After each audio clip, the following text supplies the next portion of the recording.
Well, we are here with Mr. Gordon. And Gordon, can you tell our viewers about your charity work for Toys for Tots?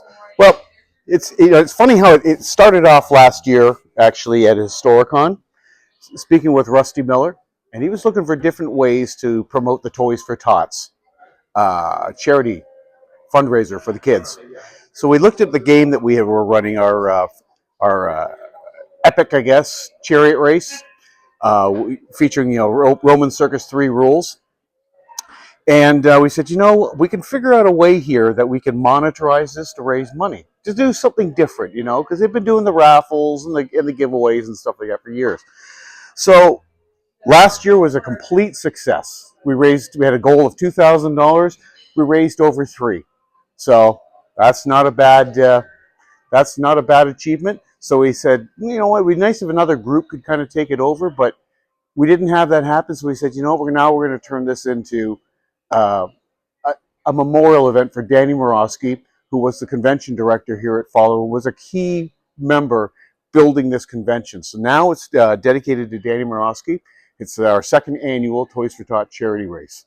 So I know Goober here has brought you something. Can you mention that? Well, yeah, Goober in his Marine Corps and Roman helmet here has brought us for a generous donation for all of the participants, the Goober calendar.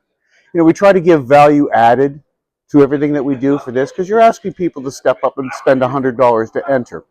Well, this is the least we can do, and the Chuckleheads have been great stepping up here. And Bill, we really appreciate you doing it, and certainly Goober, because Goober's a bear amongst bears. Well, that he is. And, Gordon, I like to just mention Goober's uniform was sent to him by a Marine Corps vet from Vietnam, and he passed away last year, but he was bedridden at the Veterans Home, and he would watch my channel, and that's how I got that Marine Corps uniform for Goober. Well, I think that's great. So I wish we had a real size Marine here, but we're working on that maybe for next year. All right. Now, can we just take a minute and go over your Coliseum? Because this is an incredible piece of work. Which way we want to go, this way or that way? Whatever works for you. All right. How about your? I'll be on this side. Yes. So what do we have here at the front? Is this the front? This is the front. Okay. So you might be familiar with the movie Ben-Hur. We tried to do it on an epic scale like that. We always try to take the approach, hey, if you're going to do something, put your best foot forward. So it's easy just to put a flat track out, and that we said, no, we need to take this to a whole different level. Because the motto of our group, 5 Guys and a Lawyer, is too much is just enough. So when you look at all these little figures here, well, that's 2,700 painted figures sitting in the stands. Wow. We still have to add vendors, we have to have the wine merchants, but that's, a little bit down the road. Now, how long is this track? It's approximately 8 feet. Wow. And now what do we have? Where is Caesar? Where's his? Well, we decided not to put that in. Only because it would cause an issue with a reach factor and stuff like that. But if you had to say where he was, he would be over here, because this is where the Emperor's, what they call the Emperor's line. Okay. That would be the start and finish line. And I see you've gone to the detail of even having smoke coming out of these. Well, one of the things we learned about, we're doing research on the tracks and stuff like that. These crowds, it's almost like going to a British soccer game. These crowds can get out of control. A lot of gambling happened back there. Fortunes were won and lost at the chariot races.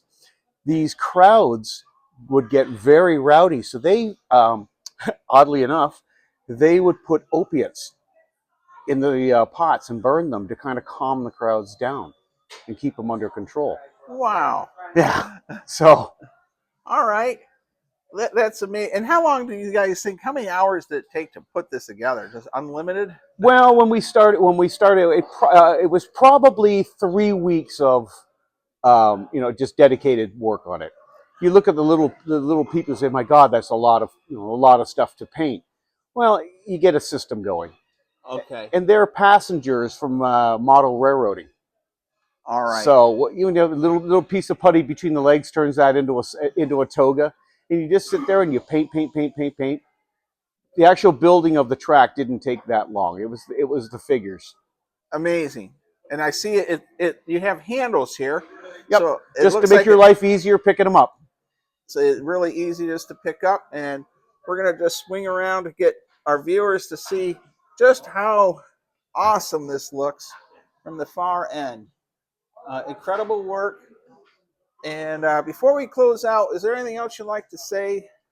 Well, we went to a number of vendors for this event for prizes. We like to give out prizes, again, that value added. We've had a lot of vendors step up.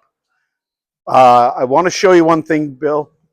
So for those vendors that stepped up, we're giving them, I'm going to collect the prizes, and I'm going to give them this little placard. And it's basically saying, hey, these guys helped us step up to their booth and take a look at their product. Okay. You help those who help you. Very nice. That's a really nice thing you're doing, and the vendors that are helping you getting knowledge that they're helping, and everyone working together for Toys for Tots. Exactly. Great cause. All right. Well, I guess that's it. Goober has other places to go to. He's a busy guy. And we're hoping to raise quite a bit of money for the Blue and the Gray Education Society with these videos this month. Excellent. So, thank you. Stay safe. Be kind. Be courteous, everyone. And be true to your school.